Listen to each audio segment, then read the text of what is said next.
have a great panel coming up, and I'm going to introduce our moderator, Dr. Larry Greenbaum. He's going to be moderating our panel on transitioning from pediatric to adult nephrology. He's at the Emory School of Medicine and Children's Healthcare of Atlanta.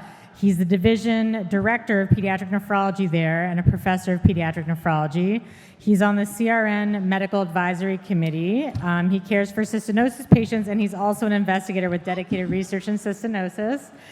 So please welcome Dr. Greenbaum, and then he'll introduce everyone on the panel. Thank you.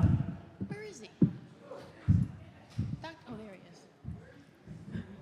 is. It's wonderful to be here, and I want to thank the organizers for inviting me, especially Dr. Kaskel, who has already been mentioned, but Rick has done such a wonderful job of bringing people together in this community and in the nephrology community and in the cystinosis community. My background in cystinosis is I've been attending CRN meetings for many, many years. The semi-annual or biannual meetings have been a delight to attend. I treat cystinosis patients of all ages, from 12 months to 50 years or more, and enjoy seeing those patients. I'm really excited about the panel today. We have an incredible group of people. We've met as a group to discuss what we're going to be covering with you today, but the focus is going to be on transition, and we have 3 physicians and 2 patients who are going to share their perspectives on transition, and we're not going to try and fill an entire hour. We're hoping to, at the end, have plenty of time for questions and interactions. And maybe what I'll do is have each of the panelists introduce themselves, maybe starting at the end, if Okay, thank you. Good afternoon. So I'm Cybele Ghossein. I am a professor at Northwestern. I'm an adult nephrologist, and I run our transition clinic for nephrology patients that are transitioning from the Children's Hospital, Lurie Children's Hospital, to Northwestern. I'm Jack Greeley, living with cystinosis, 24 years old. I'm the son of Christina Greeley, formerly the president of CRN, so a lot of you guys obviously might already know me, so from that, so yeah. I'm Laura Krummenacker. I am 38, living with cystinosis. This September will be 25 years post-transplant, and this July will be 7 years cancer-free. Yes.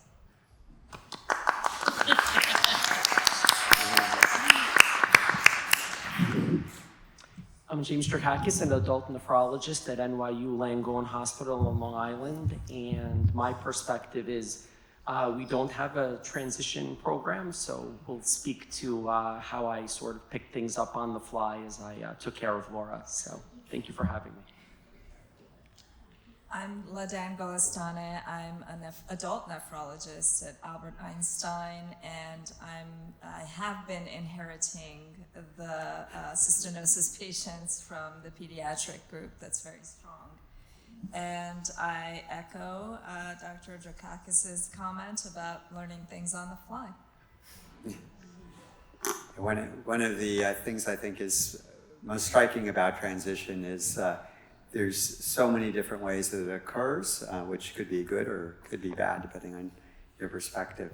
We're going to start out with Laura. If you could talk about your transition process, and Dr. Drakakis, if you can also, after she speaks, provide your perspective as well, because you're sort of a pair here. Yes, that's it. Yeah. Okay, so like Shannon had said earlier, I hit the lottery when I had met my pediatric nephrologist when I was 3, and I didn't transition until I was 26, and it was my doing and his. I didn't want to let go, and neither did he, Dr. Kaskel. Don't pretend like you don't know me. it was difficult to transition because, like I said, I had been with him for so long, and you develop a relationship, you know, on a personal level, and you trust him and trust that doctor, and the thought of having to move on was difficult. And then when the time came, it was even harder. I had a couple other adult nephrologists before I became Dr. Drakakis' patient, and you know when the fit is good and you know when the fit isn't good. And I felt that I just didn't feel confident. Not that I didn't feel confident, but I just didn't feel that bond. And I thought maybe that bond would never happen again because of the great relationship that I had with Dr. Cascal. But then I was lucky enough. My GP at the time was actually my uncle, and he was the one who put me in contact with Dr. Drakakis. And I feel the same way now about him that I did about Dr. Cascal, very confident, and we've developed a very good relationship medically, personally, and it's a good fit. I want to thank Laura for saying all those very nice things about me. You know, I feel the same way about her. And, you know, just from my perspective, you know, when I first met Laura, I remember the first visit when, you know, her and her mom had come in, and, you know, admittedly, I didn't know much, if anything, about cystinosis. You know, maybe I'd read about it in medical school, but, you know, as an adult nephrologist, you know, during my training, I didn't see it. You know, in residency, didn't see it, you know, maybe just from board review or, you know, something like that. So, you know, I was scared, you know, to have someone that, you know, I wasn't really that familiar or comfortable with what their, you know, underlying process was. But, you know, I'm really glad that, you know, we kind of did hit it off. It was a great, you know, sort of match from the beginning. And, you know, Laura was more than willing to, you know, teach me. And I remember still that email full of articles that I received. And, you know, when I was a little bit out of my comfort zone, you know, we don't have, as I said initially, a formal transition program. It wasn't, you know, Laura was the first patient that I had ever actually had with cystinosis. So, you know, I was excited for the opportunity to learn something new and to learn a new skill set. You know, to some of the other, you know, things that I was way more comfortable with that we see so much more often. But, you know, specifically, I, you know, just appreciated the opportunity. And, you know, still, even to this day, we've been through, you know, a lot together. And, you know, some cystinosis related, you know, some not, as other, you know, other kinds of, you know, things need managed. But it's been an absolute pleasure. But that's kind of my experience. It was a trajectory of emotions. You know, first it was fear, then it was excitement, then it was, you know, a lot of different things. So that's kind of how I initially felt things. Laura, how many adult nephrologists did you go through before you found the right Two. one? Two others? Lucky number 3. And I wasn't wearing this sharp of a blazer when we first had it. No. And what was sort of not right for you? Was it personality or lack of interest in learning, or what were the things that made you want to look for another nephrologist? The one that I had met before Dr. Drakakis, he is a brilliant man. And I felt it was more of like a business meeting than it was more of like a doctor appointment. Like when we were spent more time in his office talking than more like laid back, casual in an exam room where you just feel more comfortable and confident. And like I said, this, not that you're not brilliant, but You sort of implied that. But we'll skip over that. yeah. We can take that part out. I just felt like he was more interested in like the history and the background and where this all started, not so much more of my personal effect with cystinosis? Because it was, to me, it was the first time I had seen someone with a childhood diagnosis. We see patients transition, often for one reason or another, but it's usually not, something that, like cystinosis that was diagnosed so early on and was completely, outside of the realm of an adult nephrologist for so long. So I think, it was an opportunity, and I think, also too, just seeing Laura, it wasn't just about what she had or, what I could learn or, to enhance my own, kind of knowledge, but it was just, seeing her and, just wanting to do the right things to, take care of her properly. And do you have any other patients with cystinosis that you care for now? So I had met another patient with cystinosis later on, a couple of meetings, and then that was, that was sort of that, but Laura remains pretty much the most consistent. Yes, So number one. Number one. Number one of one, essentially. Yes, that's it. Do you think if, for a second patient, do you think it would be a much easier process for you because you've had the experience? Yeah, I think so. I think just the familiarity with some of the, some of the things that do come up, some of the GI effects, some of the muscle, sort of effects. These are things I did not know, but I did pick up as, as I read, on it and, just kind of enhanced my own knowledge. But absolutely, I would welcome the opportunity, to take care of others. And I think, kind of the, the base that I have now would be a great framework, actually. So I am very comfortable, actually, and Laura played a huge part in helping me get there.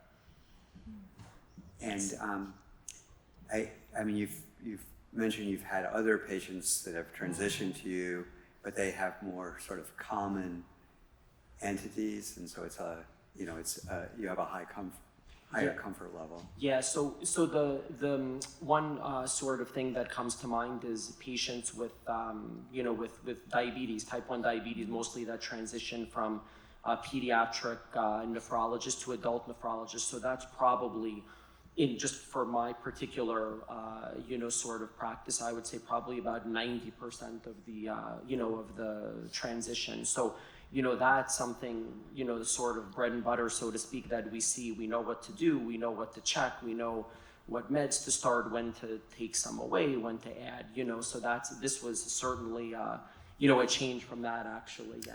So. And have you had other patients with rare diseases that have transitioned, or is that in general fairly unusual? So I would say, as far as the transition, fairly unusual, actually. Yeah.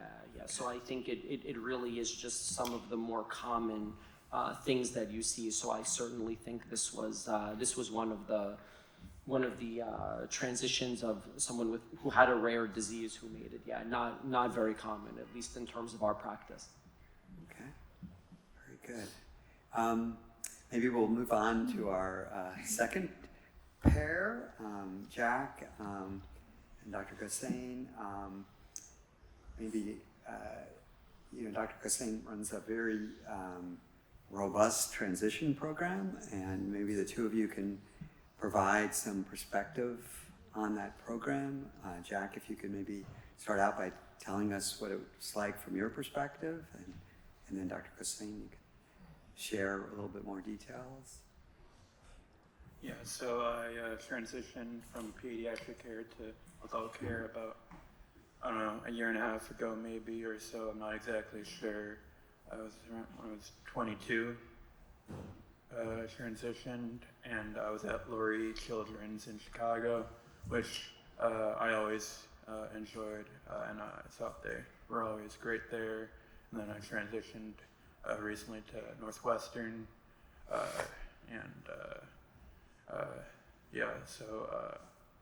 think I was pretty lucky with the team I had around me, and obviously with my mom being so knowledgeable and being there with me all the way when I was going at Lurie's. She always taught me about everything, made sure to teach me. Made sure I was listening and paying attention whenever we went to our appointments. So I had a decent base of knowledge before I transitioned, so that helped me a lot there.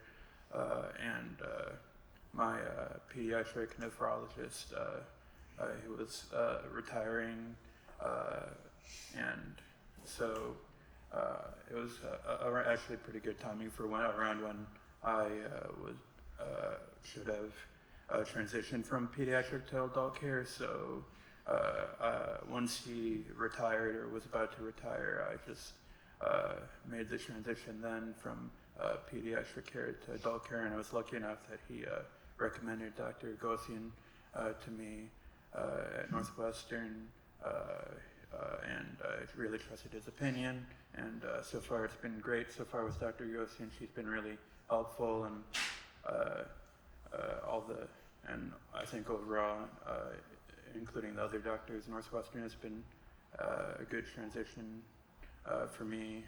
I think one of the most important things was my pediatric doctor communicating with Dr. Ghossein. I think he made sure that she knew everything about me, everything that was important for Dr. Ghossein to know.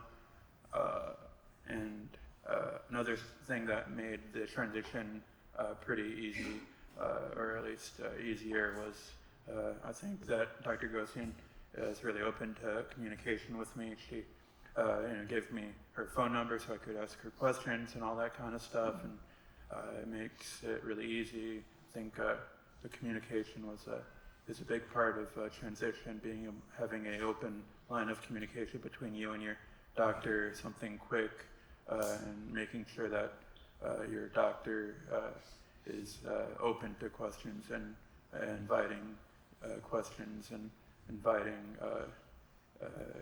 any type of comments that they want to make or any type of help that they need. I think that's something that's really important to have a successful transition from pediatric care to adult care. That's definitely important. And also, I think the personal connection was important. Like she said, that I think me and Dr. Ghossein, I think we had a good connection. I think it's important, like she said, to not have like the relationship has to be like a business type relationship between patient and doctor. Just think simple things like talking about like sports or food or something like that outside of just medicine makes it so that you have a good connection with the doctor. You're more open to share stuff with them and be completely open and say everything and make it so you're more likely to listen to what they say and do what they say. So I think that was also an important part of the transition that's made it smooth so far for me. So yeah. That's great. Thanks, Jack. I enjoy our time when we talk about things other than medicine too, because that's the most fun part of being in the office, is getting to know our patients, I think. So as you mentioned, yeah, we have a transition clinic which started about 9 years ago or so, and initially it was really just a labor of love because I realized that we were, a lot of the patients who were referred to adult care, even though our hospital was right across the street from the Children's Hospital, a lot of them just did not make it over. And so about 9 years ago, I reached out to Craig Langman, who was Jack's actually previous nephrologist, pediatric nephrologist, and he was the division chief at Lurie, and I proposed this clinic where we would come over from the adult side over to the pediatric side, and we would see and get to meet the patients, get to talk to the pediatric nephrologist about the patients that were transitioning. We would have our initial meeting at the pediatric side where the patients were more comfortable going. It was like their normal environment. And then bring them over to the adult side. And so along with Dr. Langman, who helped me set this up, we started this about 9 years ago. And along the way, we learned a lot from both the patients' families about what was needed. And the clinic has evolved over the years. And so now we have, it's not just me, and we have a social worker, we have a a physician assistant, we have a nurse, we also have a med peds nephrology fellow. And we go there once a month and we meet all the patients that the nephrology team say deemed ready to transition. And each of the practitioners that come with me get to meet the patient. So our social worker does an overview of their insurance and some social determinants of health and some high-risk behavior. Our physician assistant will do a readiness to transition survey to sort of assess the self-management skills. And then when I go in, I'm doing a bit of a medical history, but it's often just getting to know the patient and getting them to trust us and trust the team. So we mostly try to talk about other things. And as Jack mentioned, just try to connect so that the hope is that if they feel that, they'll then feel comfortable coming to the adult side. And so after that long meeting, which takes about an hour plus because the patient has to meet all the different providers, we end up sending the patient home with a date and time for them to see us at the adult side. And that's usually in a short interval so they don't forget who we are, usually in about 3 months or so. And also, as Jack mentioned, we do talk to them about how best to communicate with them. So if anything happens in that interim time, we want them to know that we're there for them. So what I found out very early on starting this clinic is that young adults do not like to pick up their phone. They don't even like to email. That the best way to really communicate with them is by text. So that's one question that we ask right up front is, how do you like to communicate? And if they say text, then that's the way we do it. And so then we end up seeing them in the adult side on the Northwestern.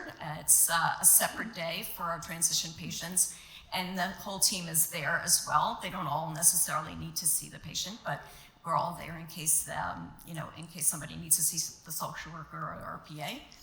And then we take it over from there. And I think that the clinic has really worked really well in our 9 years. We have a success rate of transition of about 90%.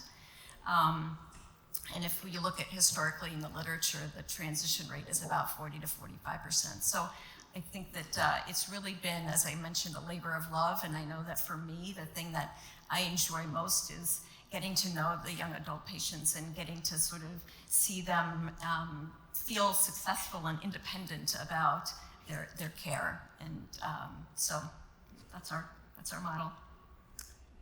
It's really fantastic. I must congratulate you. I think in most places where people have tried that sort of program, it's where the pediatric nephrologist begging the adult nephrologist to do something like that. And in your case, you sort of reached out and had identified the problem of people never making it across the street. And 90% is just phenomenal. And this is not just these are not all patients with rare diseases, right? These are a variety of nephrology patients. Exactly.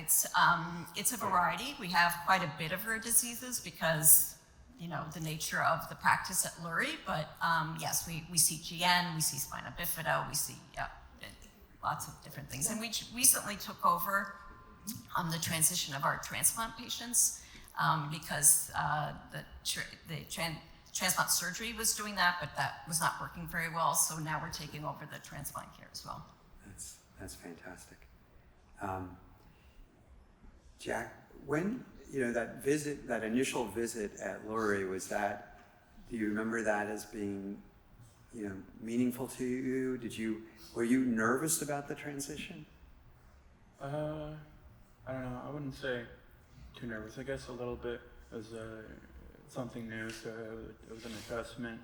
But I think, them coming over to Lurie's, that was definitely something that was helpful because it's an environment I used to being in and seeing just the doctor that I'm going to be transitioning to and the team I'm going to be transitioning to and the environment I'm already used to. Just introduces an air of familiarity and comfort before the full transition starts. So easing into the transition instead of having one just a sudden stark transition that can be a bit rough if not eased into. So definitely, I think, helped ease me into the transition. Great. Yeah.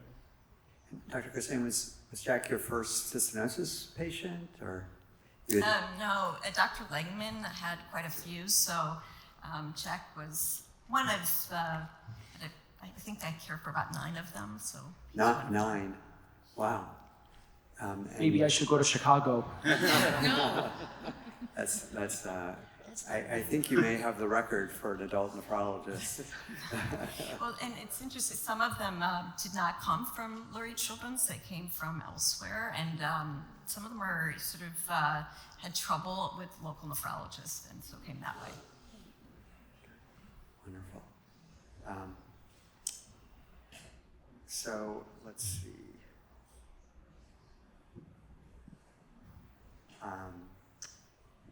Dr. Golestaneh, do you want to tell about your experience? Absolutely. As you can see, I don't have a patient with me. Unlike my other.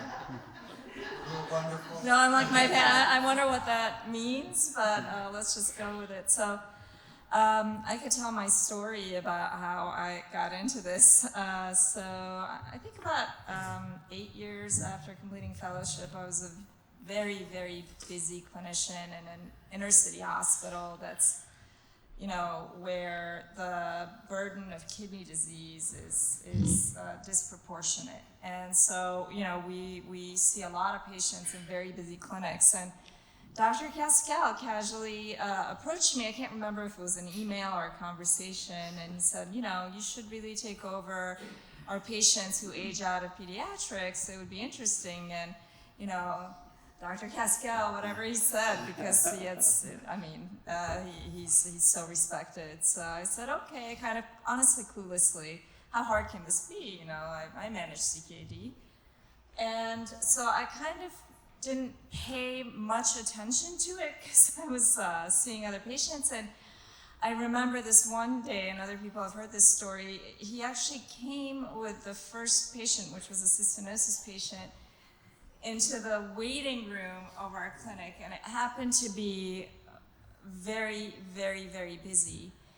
And I remember not knowing him being there, and after about an hour, you know, coming out apologetically to see the next patient, I saw Dr. Cascal and the patient sitting there and was a little bit horrified, a little bit maybe embarrassed, and brought them in, and he had a chart this thick from back when we had paper charts. And he sat with me patiently, and the patient, so transparent, so open, and said, we're going to transition her to you. Here's her chart. Here's some articles about cystinosis. Here are, you know, the first things you need to pay attention to. And I was just nodding, kind of, and he also gave me his cell phone as a resource. And I would say in places like where I work, where there is really very little support for a transition like this, that personalized high-touch kind of transition where he talked to me, he came in person, he called me, he gave me a cell phone, was very, very effective. And to be transparent with the patient and the family about the transition. After getting a patient with cystinosis, you know, I realized very quickly, boy, I'm out of my league. I don't know what this is, and I felt pretty vulnerable. I think other physicians have said that, and I just was afraid of kind of screwing up, honestly. So I you know, felt obligated to get Dr. Cascal and the patient to really educate myself wherever I could, and you know, discuss that with the patient very openly.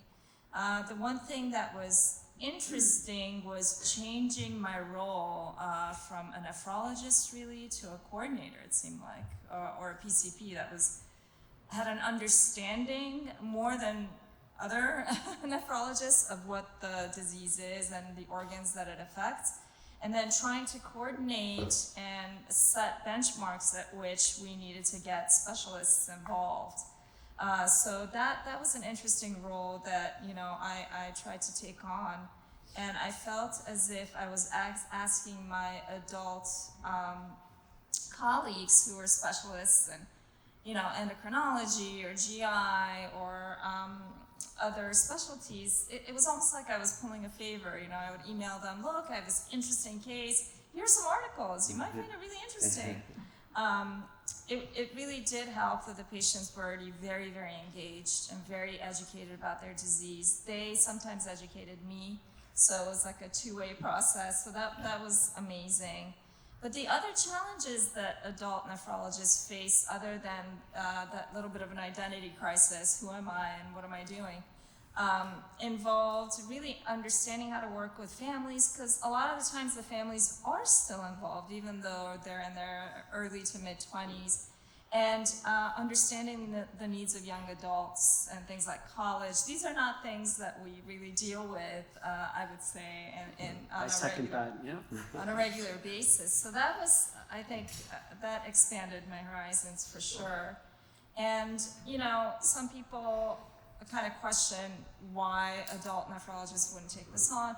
And I can really understand that because, it's a lot of education, a lot of making sure you're up with the literature for very few patients. And there's a lot of competing priorities here for a lot of other kidney disorders. So, I think that what in my case really helped me to get involved and to enjoy being involved was the person who transitioned the patient over to me, being a resource, finding people in the community who are a resource that I can kind of do, pull the phone a friend or email. They acted as my peer mentors would. And so with that, it's been a pretty successful endeavor, I would say. The last thing I would say is the prior auths and the cysteine level testing. But honestly, the company reps have made that very streamlined and much easier, which has helped me a lot. So with that. So you have to tell me, did Dr. Castell and his patient even have an appointment that day, or did they just show up? Absolutely, they had an appointment, and it was over an hour late. you were walking, okay. I was over an hour late, and I was horrified, honestly. But he, just the fact that he stayed, and his dedication to be there when I was with the patient, I was obligated. It just felt like what a model of care. That he's so personalized in his approach to patients. It was impressive. Yeah, what an amazing story. Thank you. And have you've taken on other cystinosis patients subsequently, and has that been? I have taken on other cystinosis patients, again, because of their affiliation with the pediatric team. They came back, they weren't necessarily transitioned like this first patient was, but they came back after years. Either I got a phone call from Dr. Castell or some of the other pediatric nephrologists about patients in the area in New York City or other places, and they see me really for their cystinosis care. Most of them are pretty well plugged in with ophthalmology, and a couple of them I had to coordinate, probably annual transplant visits for. So yes, I think I'm taking care of 5 or 6 now. Wow. So That's amazing. Maybe for all the adult providers, finding the other subspecialists, the other adult subspecialists, has that been difficult? And what have you been able to do to sort of, to find an ophthalmologist who feels comfortable, or a pulmonologist who will do what they need to do to assess pulmonary function and so forth. Have you had challenges finding those providers, and if so, have you found any strategies to overcome those barriers? I think very similar to, just sort of what my perspective was. I think, in a place where we really don't see that much or have the formal transition clinic, I think when there has needed to be subspecialty care, we've been very lucky. I think everyone's been very willing to, just kind of learn, as well about it and, and how it pertains, potentially. So, in a place without that much experience, I think we've been lucky. So that thankfully hasn't been an obstacle, I don't think, on our end. Yeah, I want to echo being lucky. And I think part of that is being in a major city in Chicago and having academic hospital where we have a lot of specialists. I know in our transition clinic, we really become the medical home for a lot of our patients. We have referrals that have been set up by really, it sounds like what everyone else here does, which is you call a friend. And I think Dr. Stein had mentioned it when he was talking as well a little bit earlier, in that it's hard to find a neuromuscular cystinosis specialist, but you can call a neuromuscular faculty member, a friend who you know, and you talk through it with them, and then they become your referral for the cystinosis patients. And that's true for GI and pulmonary and all the other specialists that we need. And I would just add, I'm in an academic setting, and so I hate to use this word, but you kind of want to sell the situation by saying, look, this is so interesting, and it's probably something you haven't come in contact with, but here's a review article, and wouldn't it be great to learn about this rare condition? And, again, my colleagues have been interested and engaged, so that's helped. And I do think the one thing is just that theme that keeps kind of making its way is that personal connection. This isn't where you just put the referral in the work queue, in Epic and, let it go to, to some long list where someone picks it up. I think this is where you pick up the phone and you say, oh, look, I have this patient. This is what they have. This is what I'm sending you for. This is what they need. So I think that kind of has been woven through just, whether it's, coming physically from the peds clinic to the adult clinic, or just picking up the phone to call a specialist that I think, this isn't the sort of thing where you just put it through like maybe you would otherwise. Absolutely. I remember in any specialist that I involved in the care of my patient, it was a phone call, actually. Yeah. That's great. I think some of this has been addressed, but we were going to maybe any other strategies that you can think of to address gaps in care for adult patients?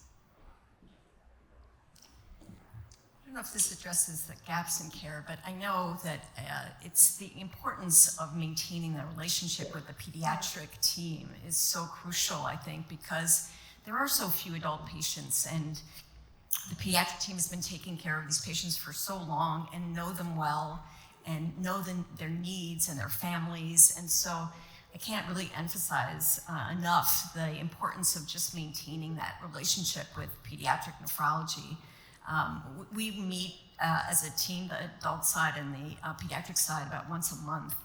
And we review the patients, not just medically, but also just their other needs, so that we inform ourselves of what they're going to need going forward. And I think that using pediatrics to help the adult nephrologist is really key. I also think making yourself accessible to the patient, making it easy so that they reach out in case they fall through the cracks of the clinic system, either via email or teaching them the health system, the Epic portal, or a couple of them actually even have my cell phone, which I'm not recommending, but it's worked out very well. And have you, you mentioned a 90% success rate, but that obviously means there's 10%. Have any of you, sort of lost a patient and then had a strategy that worked to sort of bring them back, or any suggestions in that area? Well, I have a social worker that hounds patients. Patients who don't show up, she'll call them once a week. I'm not kidding, once a week. And we recently had a patient who had been lost to follow-up for 15 months, and finally he came back and said, I'm just so tired of getting these phone calls that I'm just coming back because I don't want to be hounded anymore. And we're like, okay, good. But if it's okay, I'm going to go ahead. Can I ask a question? Because you asked a question about gaps in care, and I'd love to hear, actually, if it's okay, from Jack and Lauren, about whether you guys perceive gaps in care that maybe as an adult nephrologist we could do better.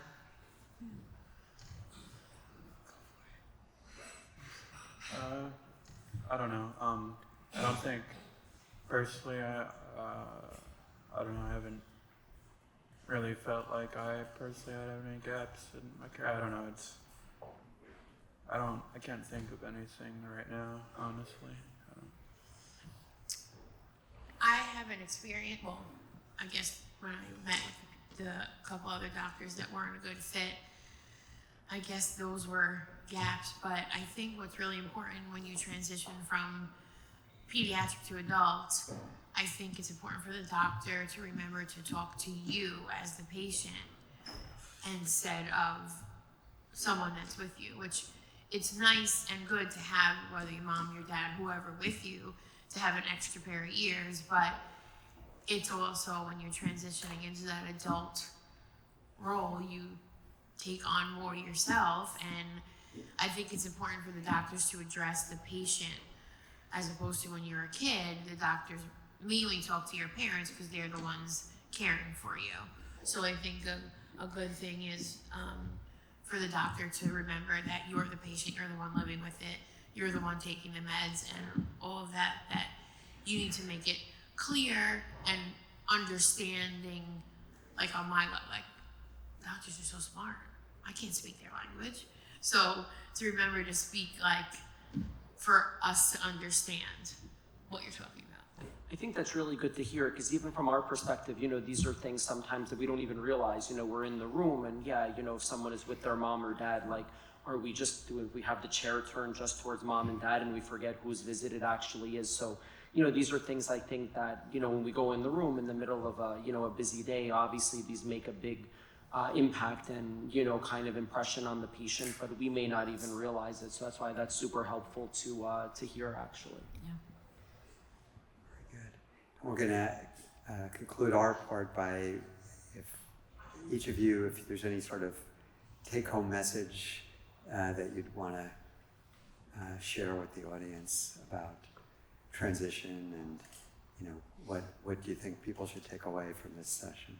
So I guess I'll start. I'll say it's okay to, as a physician, to not be comfortable, or to go a little bit outside of your, outside of your zone, and learn about something. And just because you may not have, the absolute familiarity or be a leading expert on the topic, doesn't mean that you can't take good care of someone. So that's kind of my take home. I'll piggyback off of that. I think it's also good if you start with a new doctor and you don't think it's a good fit. Like, I think it's okay for you to say, maybe this isn't a good fit, let me try somebody else. Like, don't feel locked in if you're not comfortable. I think one of the main takeaways I got from all this is that I think that it's important when you're transitioning from pediatric to adult care that when you get your new adult nephrologist, that they're open to communicating and have channels in which you can easily access them if you need anything at all. I think that's a key part if one looking for a adult nephrologist. And I would say, I think I mentioned it before, is keep the line of communication with your pediatric colleagues. They're such a wonderful resource on so many levels that I know that I couldn't take care of our patients without their help. That's great.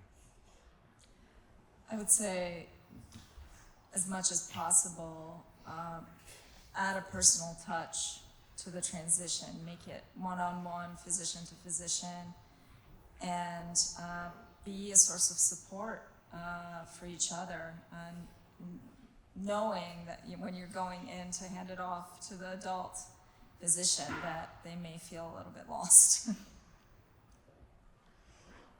Well, I'd like to thank our panelists for really providing some wonderful insights, so thank you so much.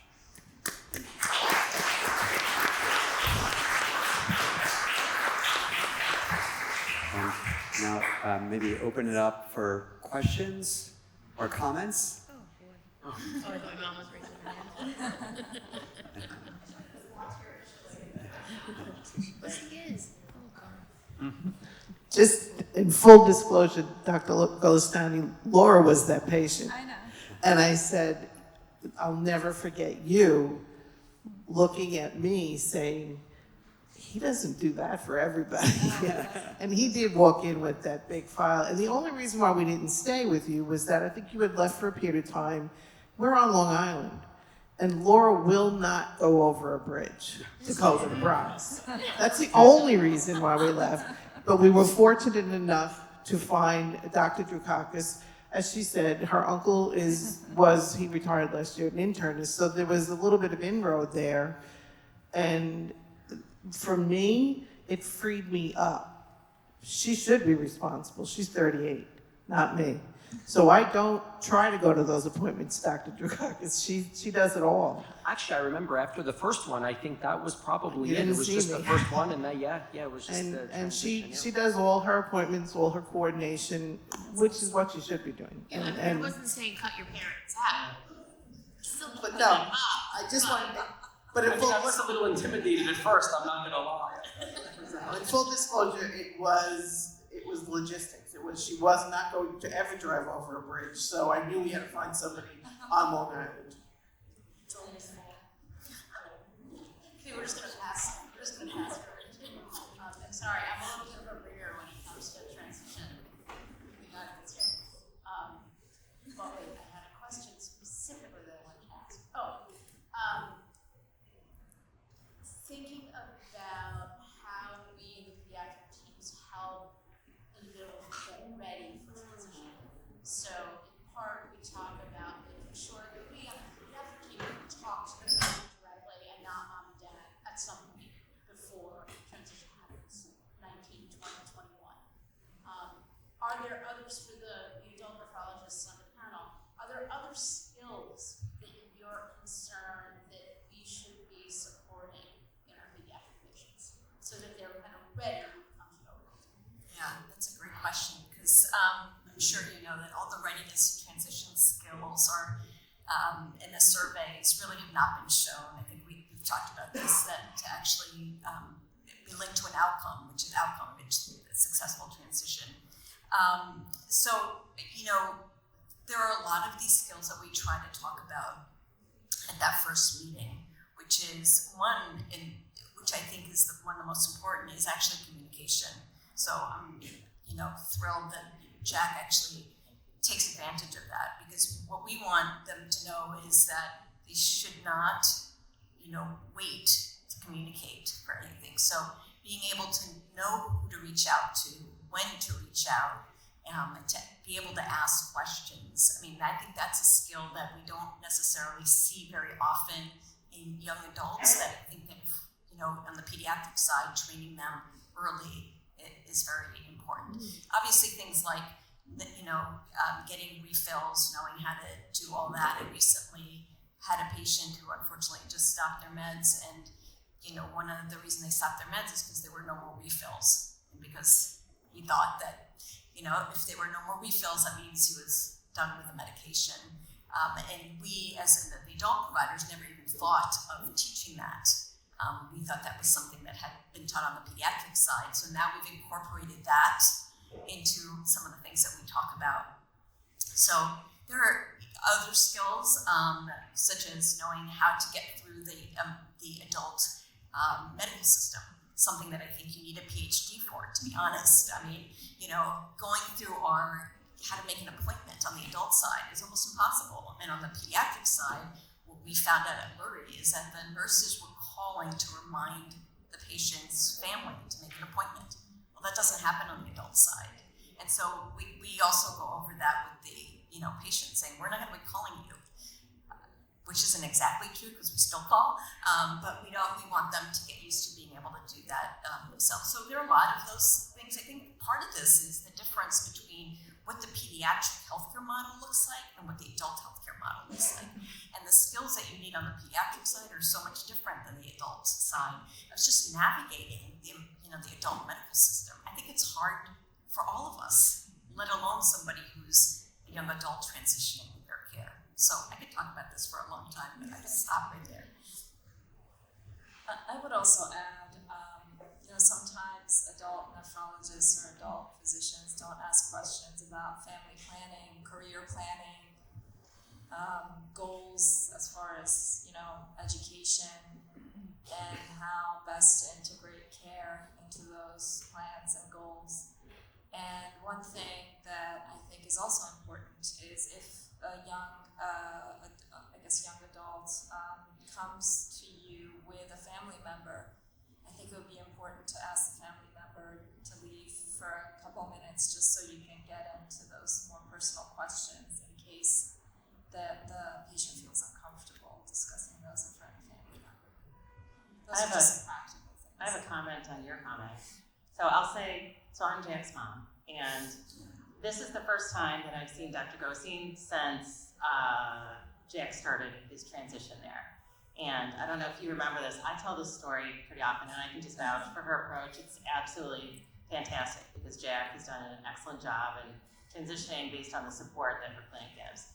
But we were sitting there at the first visit, and his father wasn't there. He was in Texas, and we had him on speakerphone, and she came in and she's like, so usually we don't have the parents here because the idea is, and so she doesn't know me, and I'm like, well, so if you think that I'm gonna hand this child over, so I kept alive for 22 years without meeting you at least once, and then, of course she's absolutely fantastic and wonderful, and that was the only time I was ever there, and his dad wasn't there on speakerphone anymore, and he's handled it all really well since then. So I just wanted to thank her and really emphasize that her approach is really effective.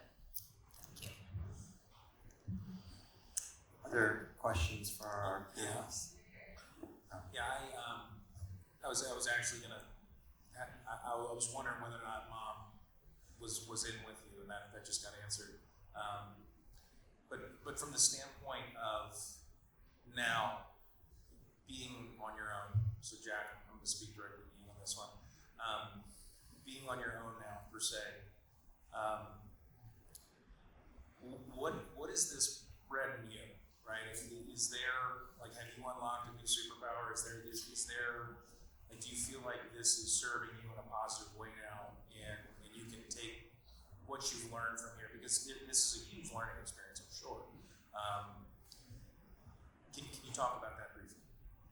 Yeah, I think the transition from pediatric care to adult care, I think a lot of the skills and stuff like that you need to learn and stuff like that in adult care can be used in your entire adult life. Transitioning from being a kid to adult in real life is a lot like this, is basically the same as transitioning from pediatric care to adult care. So I learned a lot of discipline, coordination, and trying to be on top of yourself, being your own boss and your own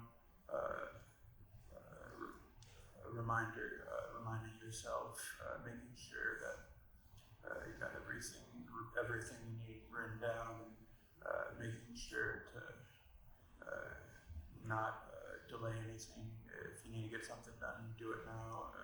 Don't delay it. Stuff like that. Just teaches you a lot of those type of skills. I think transitioning from pediatric to adult care, all that kind of stuff that you can use and you need, and when you're becoming an adult, and all types of stuff, not just your medical care. Rick, did you want to?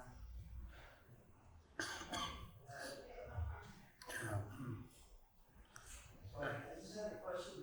I think it might have been in this transition. It's not just about very into pediatric patient, but for years when a patient comes in to see us, there's often a sibling with the patient, and either younger, usually, but can be older. And we don't spend any time thinking about the effect of a chronic condition on the healthy sibling.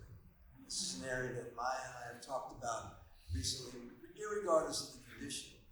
And there are some studies to show that there can be adverse outcomes on the well sibling, which may either feel somewhat not cared for or second place in this environment, or with transition, the fact that are they losing their older sibling with a chronic condition who's going to a new doctor? What's that all about? And we have no answers for this, but it is an area that we just leave alone and say, oh, they're fine, but they may not be. So the loss, the fact that that well sibling is now seeing their sibling who has a condition being transitioned, whatever that means to them, we never even pay attention to that. But it's a whole area that we need to potentially look at. There's enough information to suggest that the well sibling may not be so well. Very good. Well, thanks, everyone. Oh, I'm sorry. Is there well, real quick, and this isn't a quick answer, I'm sure, but what are the administrative benefits of having a transition clinic? We heard a lot about the benefits for both the provider and patient family, but administration-wise? I'm not sure I understand the question. What are the benefits? So, fiscally, in terms of billing and cost and things like that. Okay. So that's a little complicated, and I've had the benefit of having some philanthropy from families that I've taken care of to help offset the cost. But I bill like a regular appointment. I go and when I'm at Lurie, I see 6 new patients, which are the patients that are going to transition, and I bill that way. Things that are not covered are all the support. So social worker, the APP, or physician assistant, the nurse that does the after-hour work, and that's all paid through philanthropy. Unfortunately, these types of things are expensive and not usually paid for. Right. Okay. And yet, I mean, if you look at the data, we know that this is such a high-risk time, both for the patient as well as fiscally, because they end up more likely to get hospitalized, more likely to be non-adherent and have complications that will be more costly down the road. So it's almost preventative to have a clinic with support. Unfortunately, I don't know that medical centers always think about things that are preventive. Yeah, I mean, if our healthcare system ever focused on outcomes as the measure of success as opposed to number of patients seen and billed for, these programs would be viewed as incredibly effective. We know in transplant patients during right after transition, the loss of grafts is enormous. And you think about the cost of dialysis versus the cost of transplant fiscally, and then in terms of quality of life and patient outcomes.